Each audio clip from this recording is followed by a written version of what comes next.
We're here with Abraham Victor, and people call him Bram. Let's talk a little bit about your journey. Born and raised in Jakarta? Born and raised in Jakarta. Okay, and then from that point, where'd you go for college? I went to a state university called University of Indonesia. Okay. I majored in accounting. Really? Okay. Pretty boring. And then, so once you graduated from accounting, were you working in accounting, or what did you start doing? So actually, in my last year, I started my first startup. Yeah. So because of that, I actually graduated 1 year late. Okay. So I graduated in 5 years in total. What was your startup? The first one was actually food related. So we were trying to make kaya jam. I don't know if you've been in Singapore and tried authentic kaya toast. So we were trying to produce that kaya jam and supply it to the biggest bread manufacturer in Indonesia. Yeah. But unfortunately, it didn't work out. What was your second startup? Second startup was we were trying to make an innovative building materials company. Okay. So we were trying to produce this thing called lightweight concrete. So the idea is that when you make a building, the structural mass of the entire building would be lesser, and because of that, you don't need as deep as foundation as you. I remember that. It was like Lego blocks, right? It's like Lego blocks. Yes. Whatever happened to that? So this is even more horrible. I mean, the ending is more horrible because initially we were selling well, we were producing well, selling well, but then I realized that manufacturing business is very difficult, mainly because of labor. Like, what made you decide to start Terra? Like, what did you notice what was going on? So at that time, I told myself that I will never do startup again. I will never do business again. I will just try to find a job that pays me well. Got it. So I was looking for an investment banking job. I tried everything I can try to get into there, and I still didn't get it. But by God's grace, I got an internship offer at TCG. Okay. So I interned there for 2 seasons, 2 projects. Yeah. While being there, I was still interviewing with IBs, investment banking companies. So I think I interviewed with around maybe around 15 companies. Okay. And I got one job eventually. Yeah. So when I got the job, it was very relieving because that was the dream job, right? So it paid very well. Yeah. So the first month, I got the salary. It was very relieving. I think it was my identity to a certain extent. Yes. And for the first time, I tasted what it feels like to be financially secure. Yes. But then after around a few months on being in the job, I realized that it started feeling hollow. I started dragging my feet to office, and I realized that apparently the big check that I was craving for didn't quite satisfy. Got it.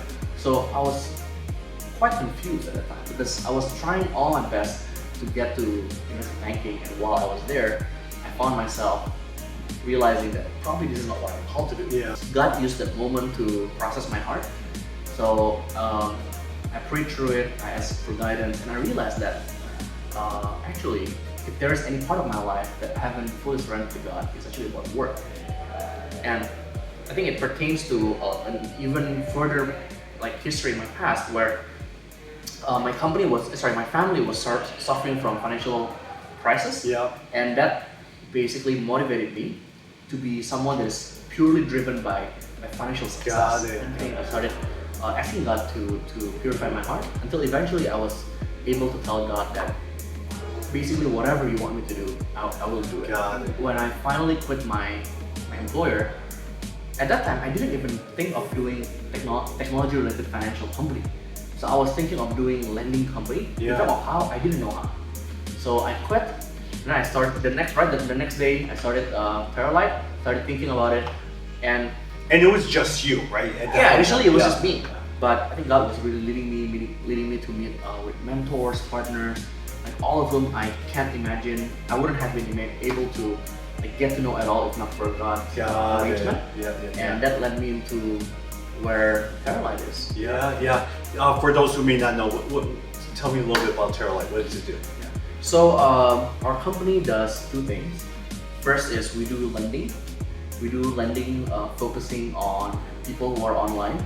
So we lend to people who are selling online, people who are buying online, and these people are mostly underserved people that would otherwise not be able to get loans from banks. Correct. The second thing we do is we do profiling as a service, which means that we help financial institutions do profiling. Basically, we just rent our technology, our algorithm to banks so that they can also pursue the same mission that we have, which is financial inclusion. So those are the 2 things our company does. Abraham now has gotten to a point where his company has now been bought out, if you look at what was that decision for you, they said, man, I'm gonna let this go. Wow, it's a very tough question. I mean, everything is still very new. Yeah. So I think, like you said, we got acquired, and the process actually took around 8 months to unfold. I think what led us to this decision is I would say are two main things. I think first thing is we believe that these companies are ours. So wherever we end up at is according to God's plan, and it's His perfect plan alone, right? And if He gave me this idea to build Terralight because He wanted me to serve the underserved by giving them financial inclusion, then this company that acquired us would allow us to reach a greater scale, reaching out to people who are we would probably not be able to reach on our own. And it serves all just Indonesia. Just you're not going Indonesia. to Malaysia. You're not going anywhere else. Just Indonesia. Just Indonesia, Okay. but this company has millions of users. Okay. I think they have around total number of people in the ecosystem could be around 100 million. Wow. So they're Okay. super huge. Yeah. And that's the first reason. The second reason is I always think of my employees' best interest.